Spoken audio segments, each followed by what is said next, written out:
Baik Bapak Ibu, sekarang kita masuk ke agenda pidato ilmiah akan disampaikan oleh Bapak Dr. Tasdianto SPMSI. Beliau adalah staf ahli Menteri Bidang Ekonomi Sumber Daya Alam Kementerian Lingkungan Hidup dan Kehutanan Republik Indonesia.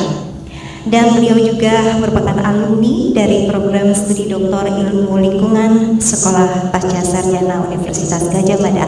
Untuk itu kepada Bapak Dr. Tasdianto SPMSI disilakan.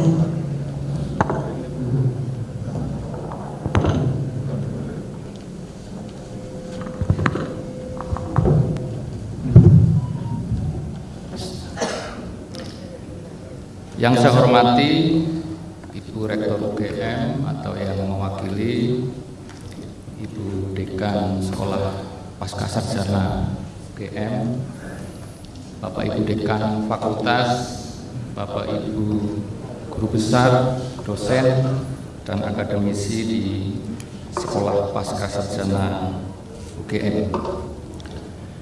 Assalamualaikum warahmatullahi wabarakatuh. Salam sehat, salam sejahtera buat kita semua. Sebuah kehormatan Bapak Ibu saya berdiri di podium ini karena saya juga salah satu alumni dari UGM yang tahun 2010 yang lalu ujian terbuka, kalau nggak salah juga di ruangan ini gitu. Jadi saya ingat di podium ini seperti ujian terbuka Bapak Ibu sekalian.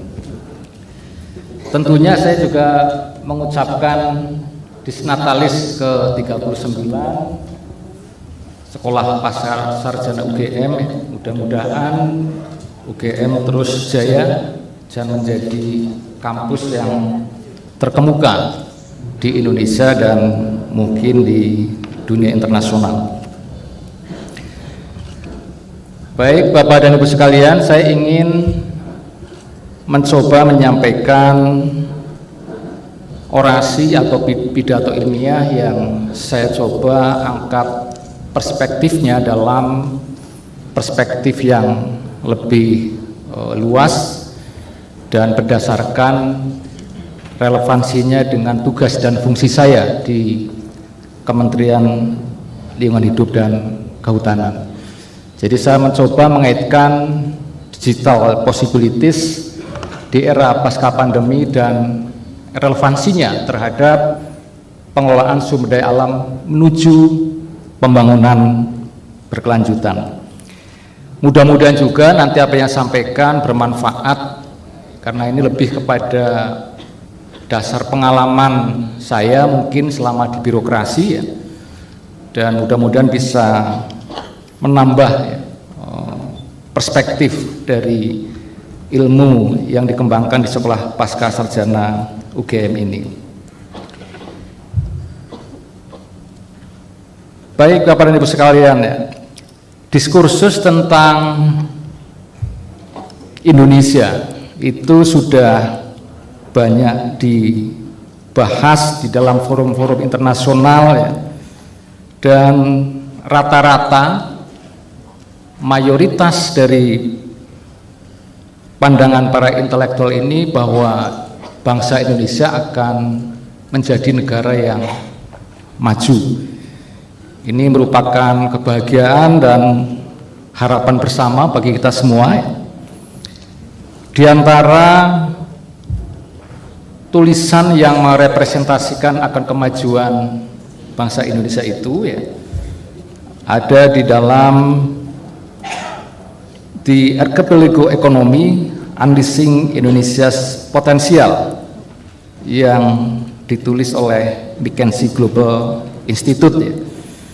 Diprediksikan bahwa peningkatan perekonomian Indonesia akan meningkat peringkatnya dari peringkat ke-17 pada tahun 2012 yang lalu tentunya ya, dan meningkat pada peringkat ke-7. Bahkan juga PricewaterhouseCoopers dalam terbitan berkala The Long View, How Will the Global Economic Order Change by 2050 memproyeksikan Indonesia akan menjadi negara keempat terbesar dunia setelah China, India, dan Amerika Serikat. Ini adalah sebuah pandangan yang menurut hemat kami cukup merepresentasikan melihat masa depan bangsa Indonesia. Dan di dalam perjalanan waktu, kita seluruh bangsa-bangsa di dunia termasuk Indonesia mengalami pandemi COVID-19 yang memberikan dampak multidimensi kepada seluruh sektor, seluruh segi kehidupan ya, dan terutama adalah sektor perekonomian. Jadi ekonomi Indonesia yang telah beranjak menjadi upper middle income country pada tahun 2019 ketika itu ya, kemudian turun ya menjadi negara lower middle income country kembali gitu. Jadi ini sebenarnya sebuah tantangan ya di era pandemi ini, bahwa ternyata pandemi itu sangat berdampak kepada perekonomian kita. Dan tugas besar bangsa Indonesia adalah melewati pandemi dengan melaksanakan transformasi ekonomi yang disertai komitmen untuk melaksanakan protokol kesehatan, termasuk mencapai target vaksinasi. Dan alhamdulillah berkat keputusan yang tepat dari pemerintah ya, pandemi sekarang secara bertahap sudah mulai bisa kita tangani dan Indonesia menjadi negara yang meraih predikat cukup baik di dalam pengelolaan pandemi COVID-19. Nah itu masa depan Indonesia yang kemudian kita juga mengalami hambatan ya dari sisi ekonomi yang tidak hanya dialami oleh Indonesia tapi juga oleh negara-negara lain di dunia.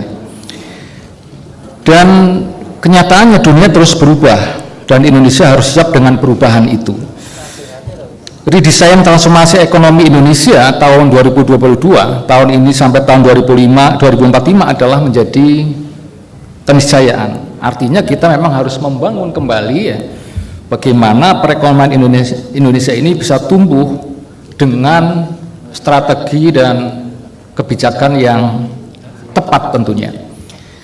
Dan saya akan mencoba menyampaikan ya lesson learned dari negara-negara lain ya dalam membangun perekonomian bangsanya.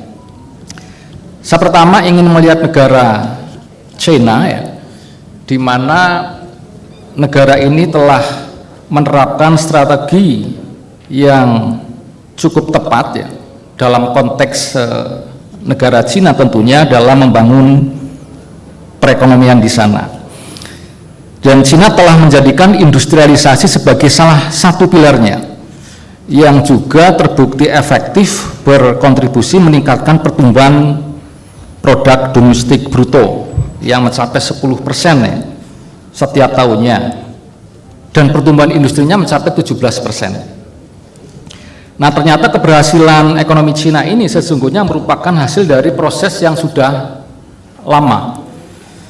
Jadi kita ketahui pemimpin China ketika itu Mao Zedong dan Zhou Enlai telah membangun fondasinya melalui pencanangan program lompatan besar ke depan, The Great Leap Forward pada tahun 1958 ya.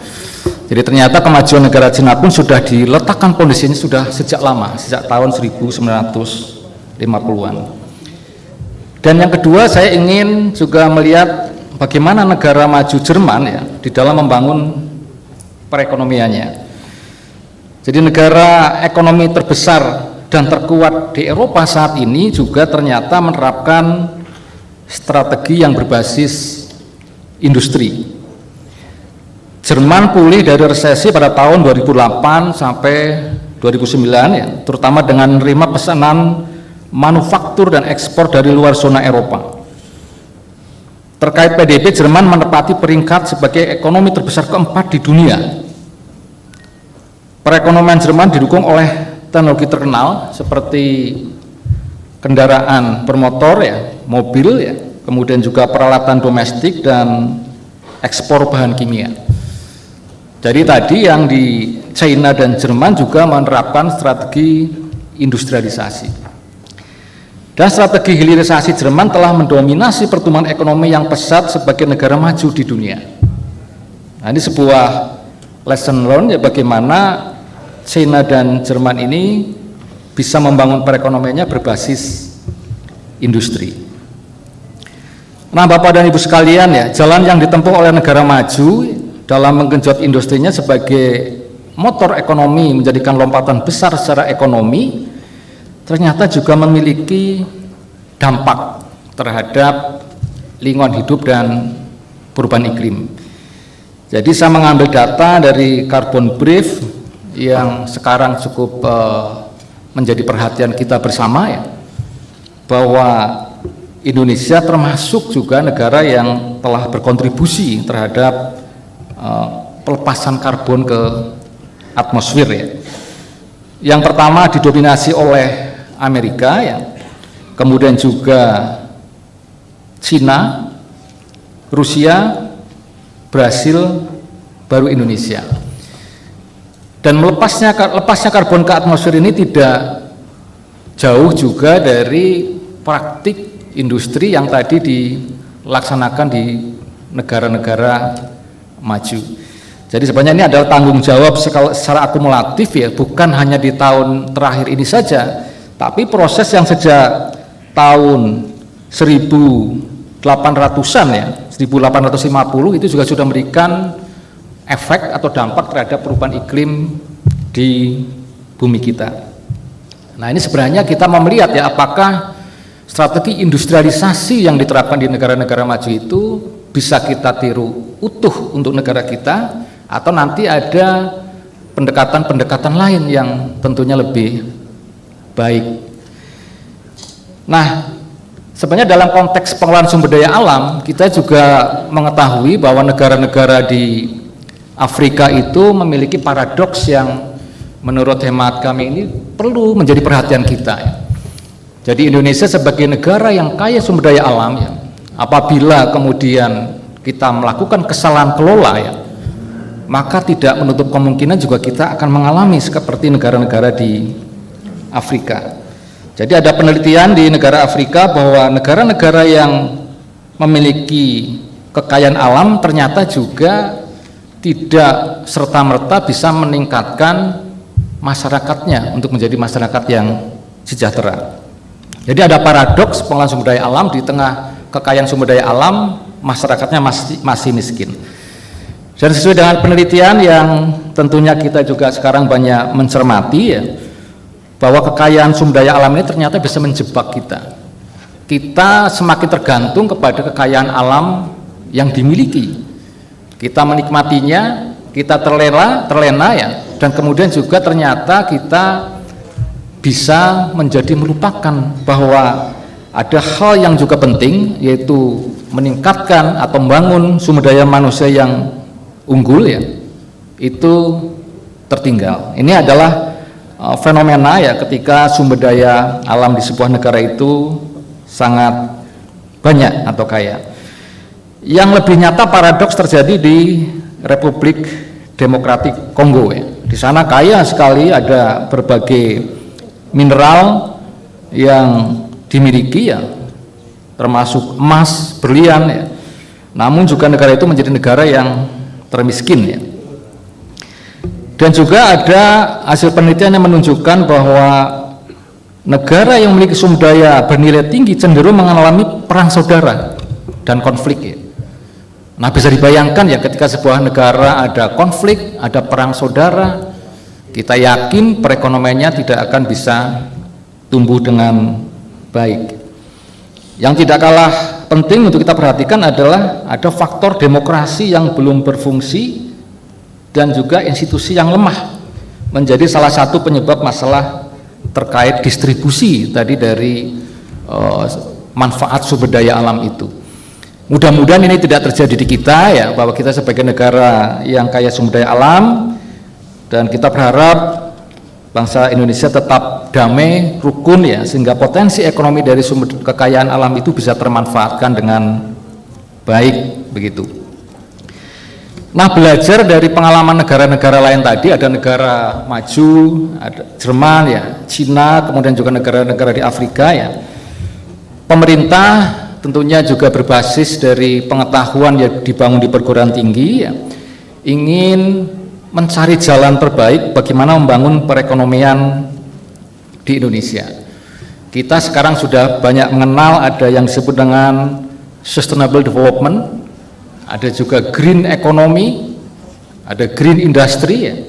Dan nanti juga terkait bagaimana support dari teknologi digital dalam rangka mewujudkan pembangunan berkelanjutan yang kita harapkan bersama. Basis dari ilmu pengetahuan yang saya juga belajar di kampus ya, bagaimana mensinergikan ya ekonomi dan ekologi itu adalah keniscayaan. Kita tahu ekonomi berasal dari bahasa Yunani oikosnomos ya. Ekologi juga dari bahasa Yunani oikoslogos, itu adalah satu rumpun besar keilmuan yang tentunya adalah bertujuan menciptakan kehidupan yang lebih baik bagi manusia dan lingkungan seisi alam. Jadi menurut saya adalah keniscayaan. Ekonomi dan ekologi harus disatukan. Jadi kalau di lapangan masih ada yang mengkonfrontasikan atau kemudian memilah, ini adalah urusan ekonomi, ini ekologi yang menghambat ekonomi, itu menurut saya tidak benar. Dan Kementerian Lingkungan Hidup dan Kehutanan menjalankan peran ya di dalam bagaimana menumbuhkan ekonomi bangsa, tapi juga tetap peduli terhadap lingkungan. Kita memiliki safeguard policy, ada AMDAL, KLHS, kajian lingkungan hidup strategis, ada juga kajian daya dukung dan daya tampung lingkungan yang kita tahu sama-sama ya bahwa program ini adalah memang domain lingkungan. AMDAL itu lebih kepada kajian atau analisis di bidang lingkungan. Tapi pada akhirnya juga sebenarnya kajian ini ingin mendorong bagaimana ekonomi itu berkelanjutan. Jadi rekan-rekan dari Pusat Studi Lingkungan pasti sangat mendalami itu ya, bagaimana AMDAL ini memang diciptakan sebagai instrumen yang bisa menjaga lingkungan tapi juga tetap mendukung ekonomi yang berkelanjutan. Demikian juga kajian lingkungan hidup strategis dan kajian daya dukung dan daya tampung lingkungan. Kita sudah menggunakan instrumen ini untuk menjadi dasar pelaksanaan sebuah pembangunan, baik itu skala besar ya, yang menjadi proyek strategis nasional ya, maupun juga proyek-proyek pembangunan yang ada di daerah. Dan KLHK juga mengembangkan berbagai instrumen ya yang mencoba mempertemukan tadi antara konsep ekonomi dan kelestarian lingkungan ya. Di antaranya kita sekarang mengenal ekonomi sirkular.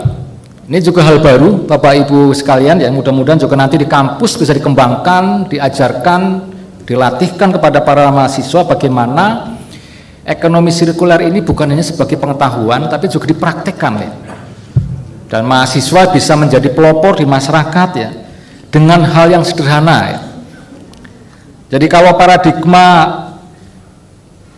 ekonomi global konvensional yang kita ketahui adalah dengan model take, make, dan waste ya. Jadi kita mengambil, menggunakan, kemudian ada limbah gitu. Dengan pendekatan baru ya ekonomi sirkular, maka kita tidak mengenal adanya limbah ya.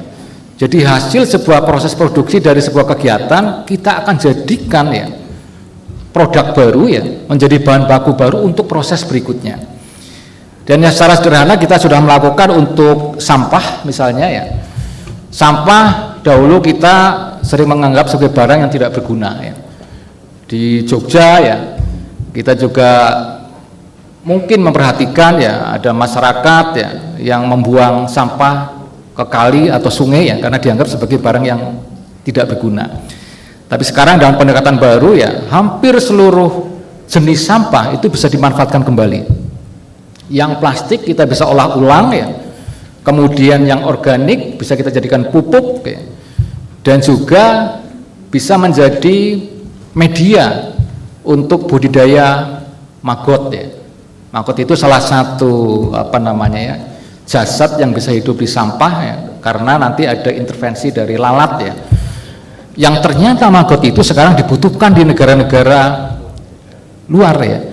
Jadi mohon maaf ibu-ibu ya. Jadi kosmetik itu ternyata juga sekarang ada yang diambil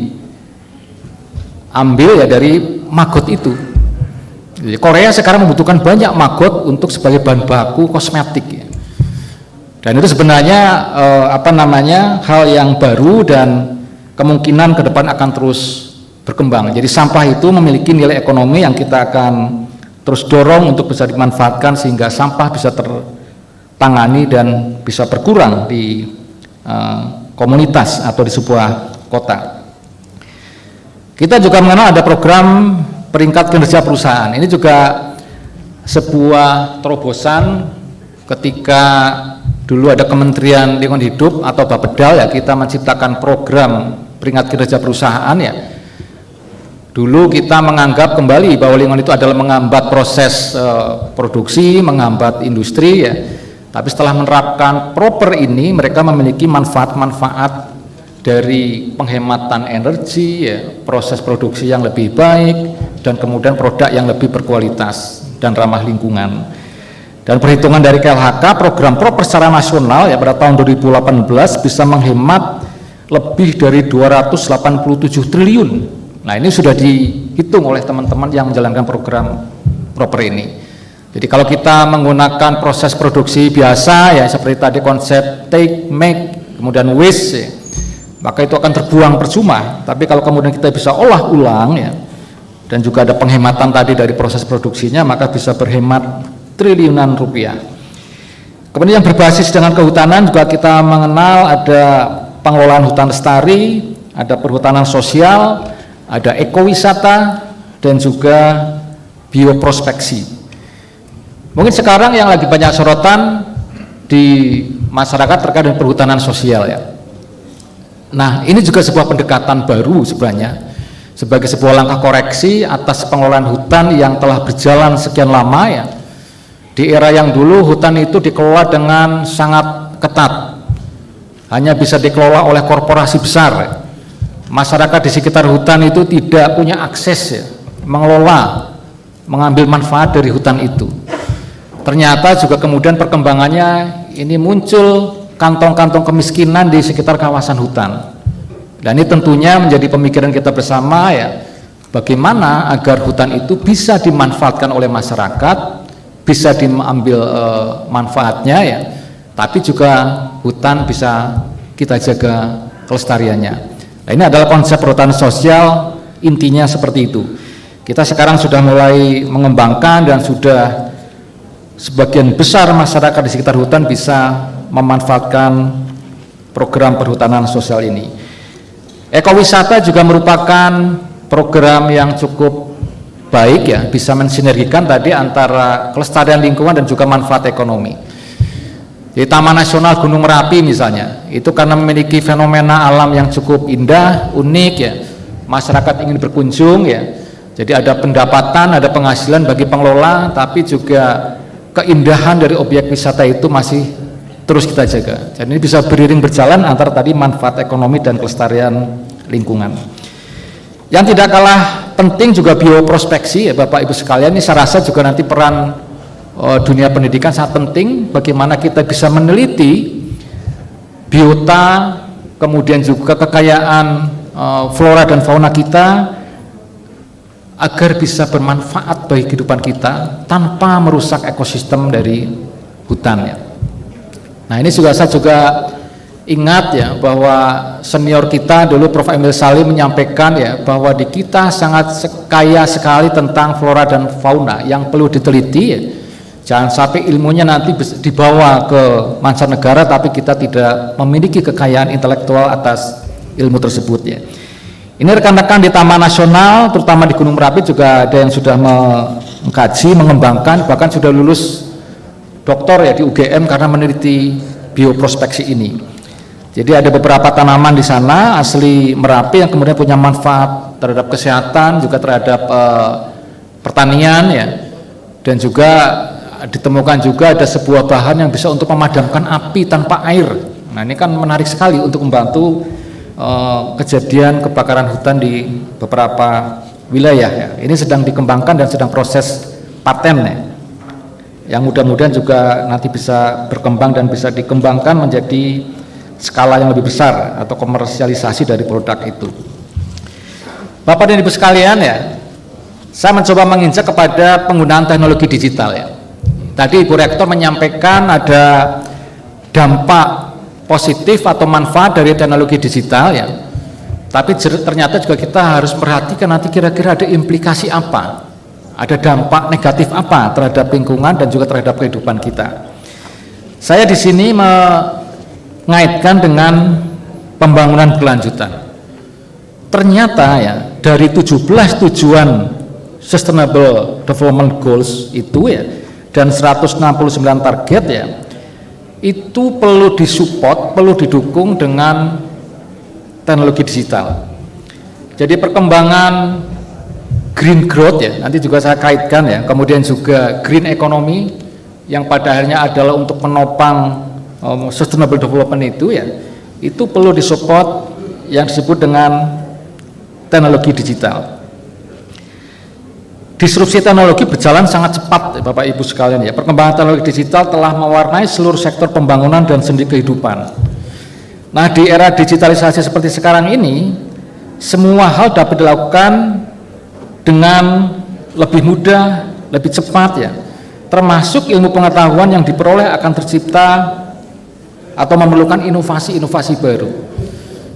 Salah satu contoh yang kita kemarin ya secara terpaksa ada proses belajar mengajar secara daring atau online, itu juga sebenarnya salah satunya didukung oleh teknologi digital kita.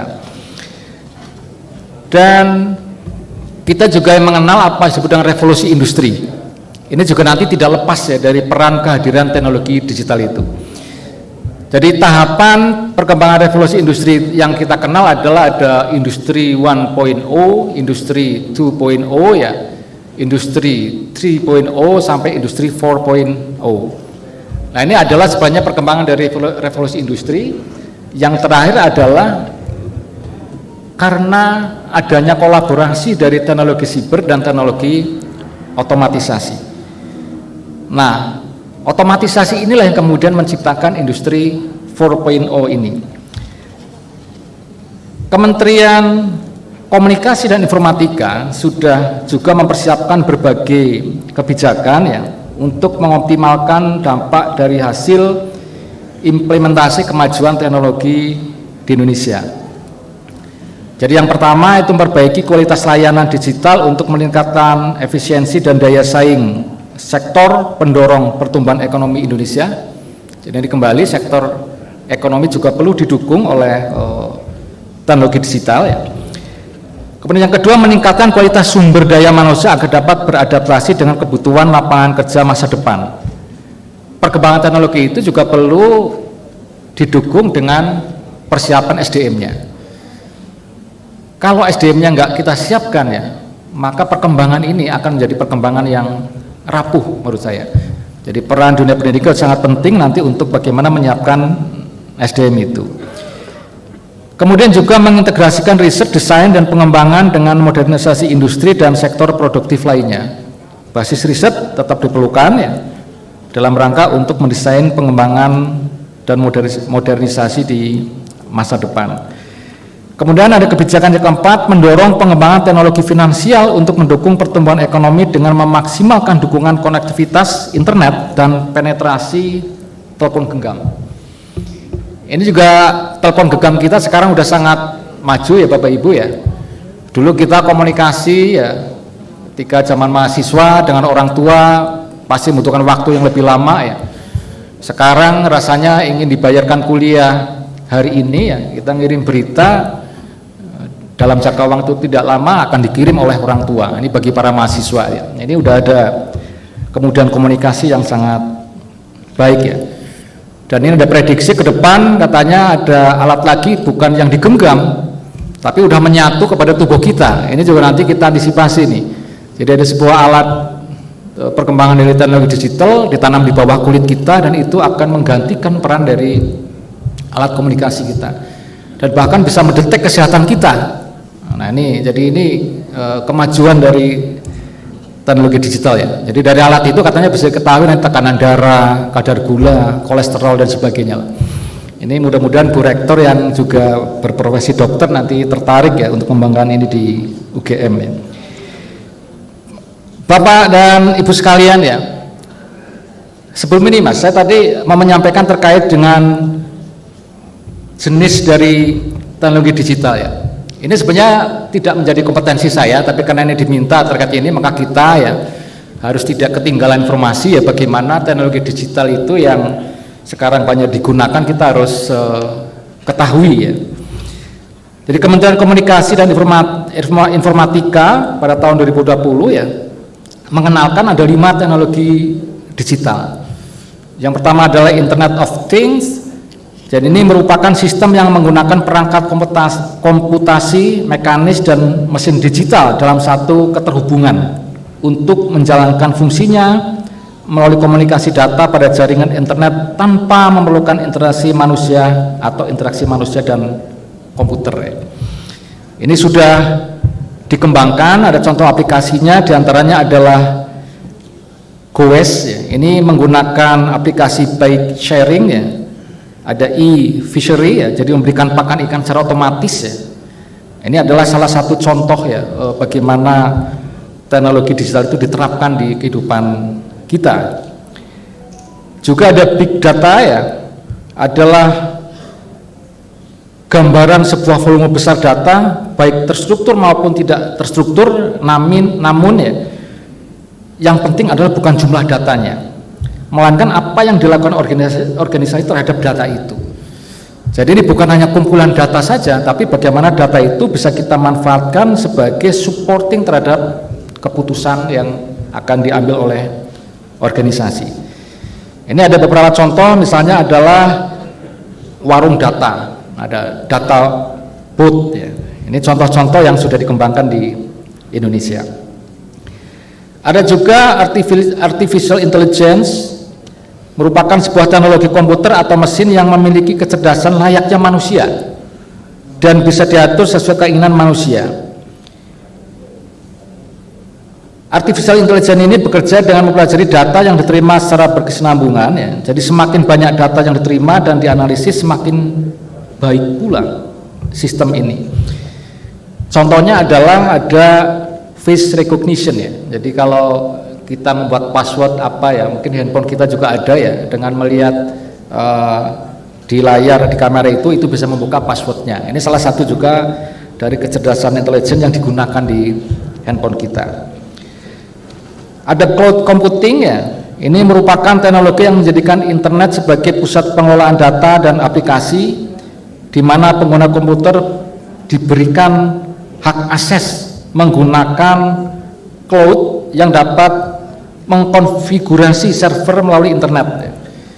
Cloud ini saya rasa kita sudah cukup familiar ya, kita sudah menggunakan ya sebagai sebuah aplikasi yang cukup membantu ya pada proses pendidikan ya, dan juga di dunia pekerjaan ya, di segala sektor begitu.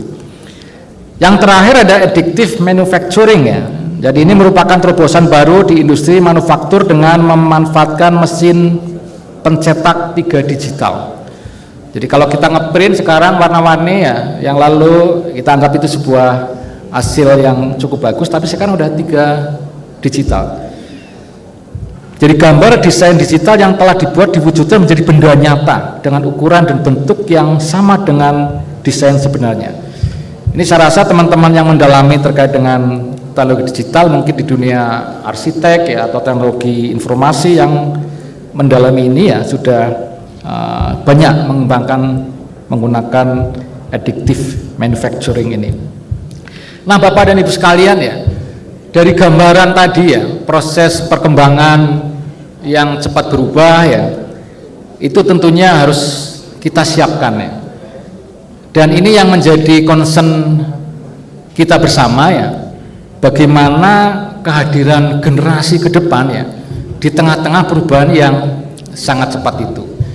Penelitian tentang kehadiran green jobs ya, jadi ini adalah lapangan pekerjaan ya yang didasari karena perkembangan tadi. Hampir semua negara atau seluruh negara-negara di dunia sekarang memperhatikan dampak perubahan iklim. Konsep pembangunan ekonomi juga sekarang mulai bergeser dari pembangunan ekonomi yang konvensional menjadi tadi green economy, green industry ya. Dan juga nanti green yang lain, semuanya rasanya hampir semua sektor sekarang ya mulai menerapkan mengadopsi konsep green ini. Itu tidak hanya membutuhkan SDM yang biasa-biasa saja. Nah, ini pendapat saya juga kita sudah harus mulai memikirkan itu gitu ya. Ini contoh-contoh ya Bapak Ibu ya. Ini sebenarnya ada lembaga yang meneliti tentang perkembangan green jobs yang sekarang sudah mulai nampak ya. Jadi green job itu adalah istilah yang diberikan oleh ILO untuk jenis pekerjaan yang terkait dengan agenda pembangunan berkelanjutan dan rendah emisi.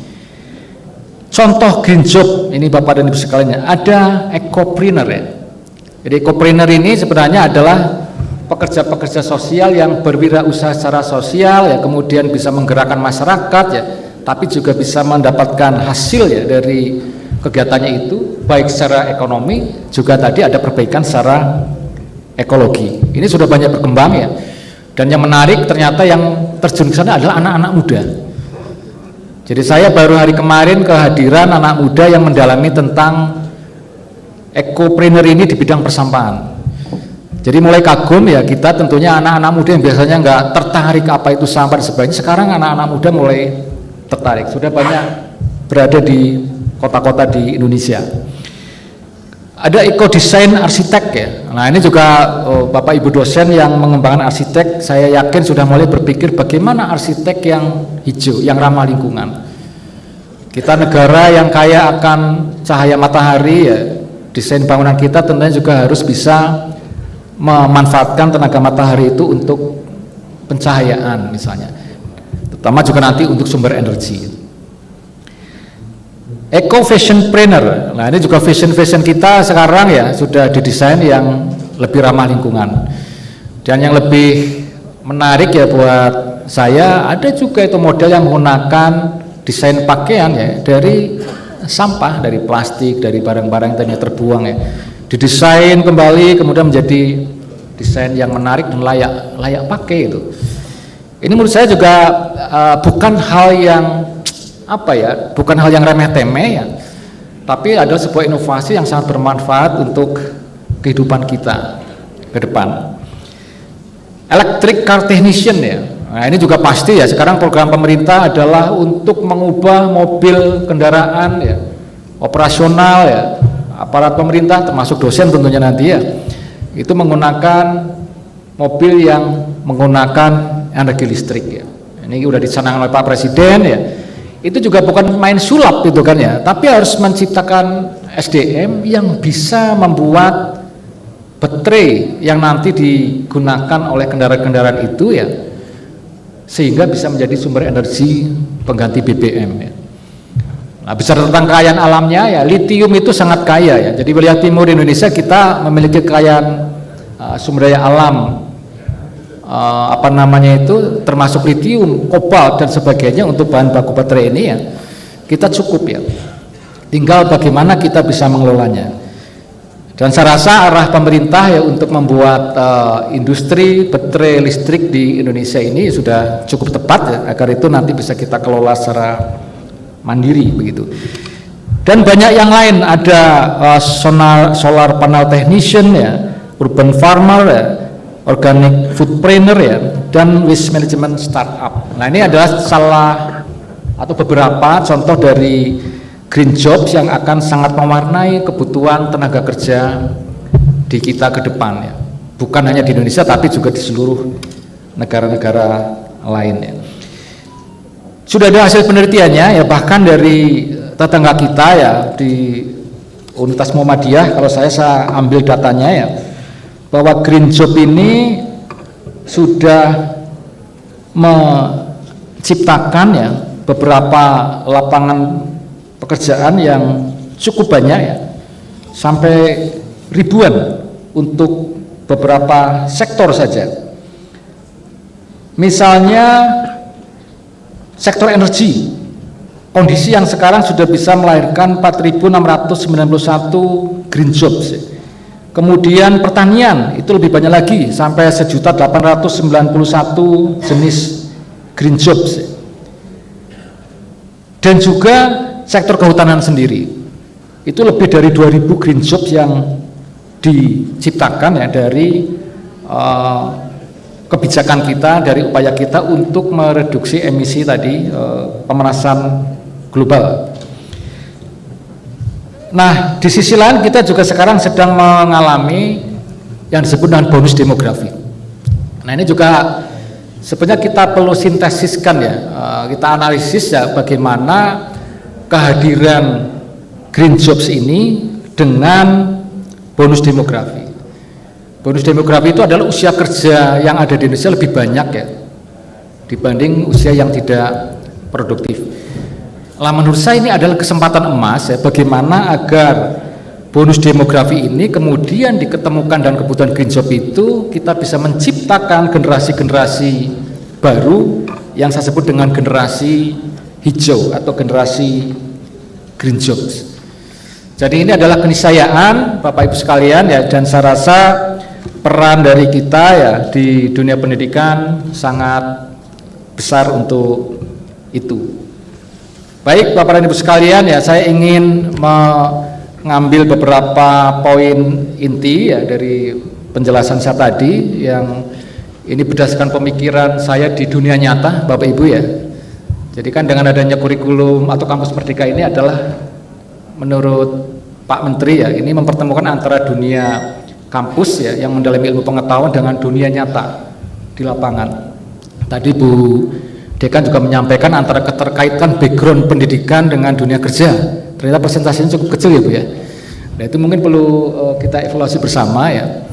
Kalau tadi yang S3 cukup besar presentasinya, tapi Bu Rektor membisiki ya, bahwa ya itu karena yang udah kuliah S3 yang sudah bekerja katanya. Jadi ini sebenarnya bagaimana mempertemukan antara dunia pendidikan dengan di lapangan pekerjaan. Jadi saya juga sebenarnya sejak lama ya, tadi ada Pak Agus Mariono ya, Dekan Sekolah Vokasi ya, itu dulu kita pernah mencoba menjajaki kerjasama bagaimana agar UGM ini juga ikut mengembangkan ya pendidikan keahlian. Karena bicara tadi tentang dunia nyata yang mengubah media lingkungan yang tadinya cemar menjadi baik ya, sampah yang volumenya sekarang masih terus meningkat menjadi kemudian berkurang ya. Menurut hemat saya tidak hanya butuh pengetahuan saja, tapi juga ada pengetahuan, ada keterampilan ya yang bisa mengubah itu. Jadi saya memetik ya dari tadi pengalaman negara lain, kemudian kondisi di negara kita ya. Saya ingin menyampaikan bahwa sebenarnya kebijakan pemerintah yang sekarang sudah berjalan ya, itu sudah cukup tepat dalam rangka mempersiapkan terlaksananya pembangunan berlanjutan di negara kita. Jadi ada fondasi tadi green economy ya, green green growth ya, dan kemudian juga pembangunan dari kawasan industri hijau yang sedang dibangun ya di Kalimantan Utara itu adalah sudah tepat dalam rangka untuk menyongsong tadi ekonomi masa depan dengan paradigma yang lebih baru. Dan pengalaman lesson learned dari negara lain dapat dipetik pengalamannya ya, diantaranya Jerman ya, negara Cina yang ekonominya tadi meningkat drastis ya, tapi di sisi lain juga memberikan kontribusi emisi yang cukup besar ya. Itu menjadi pembelajaran kita untuk mencari model industri yang lebih ramah lingkungan. Karena industri tadi kita tahu itu menjadi motor penggerak pembangunan ekonomi begitu.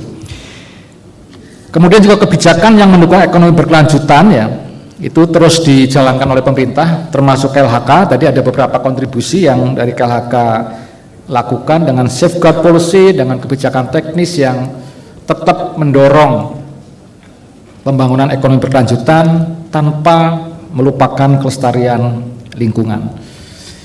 Dan yang keempat, saya rasa teknologi digital turut serta mendukung penyelenggaraan pembangunan berkelanjutan yang ramah lingkungan melalui beberapa infrastruktur, aplikasi dan kompetensi SDM yang harus disiapkan.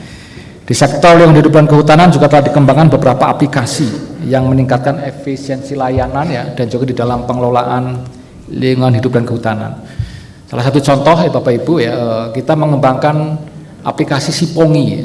Itu nama aplikasi yang sebenarnya kita gunakan untuk memantau hotspots yang ada di seluruh Indonesia. Jadi potensi kebakaran hutan kita bisa deteksi sejak awal. Sehingga alhamdulillah sekarang kan kebakaran hutan di Indonesia terus menurun ya kejadiannya ya. karena kita pengelolanya juga udah semakin hati-hati, semakin kita tingkatkan ya, dan mudah-mudahan ke depan juga terus bertambah baik. Yang terakhir tadi kehadiran Green Job saya rasa perlu dipersiapkan dalam rangka menjalankan roda ekonomi hijau di berbagai bidang dan lini dengan keahlian dan kompetensi yang sesuai dengan kebutuhan perkembangan zaman. Saya tadi mengusulkan juga kepada Bu Dekan, mungkin ya dunia pendidikan ini dalam rangka tadi mengantisipasi perubahan iklim perlu ada peminatan program studi terkait dan pengendalian perubahan iklim ya, karena itu kan tantangan kehidupan kita bersama itu. Nah, sehingga saya berpikir perlu menyesuaikanlah perguruan tinggi ini dengan kebutuhan-kebutuhan itu. Bisa dari kurikulumnya, program studi, fakultas, atau mungkin skala universitas. Jadi bisa jadi nanti kita butuh nih universitas atau pendidikan tinggi yang khusus memang untuk menghadapi tantangan ke depannya. Seperti tadi yang saya sampaikan. Saya rasa demikian Bapak dan Ibu sekalian, mudah-mudahan bermanfaat ya. Sepenggal ya dari pengalaman saya di birokrasi, dan mudah-mudahan bermanfaat bagi UGM dan bagi ilmu pengetahuan pada khususnya. Terima kasih. Assalamualaikum warahmatullahi wabarakatuh.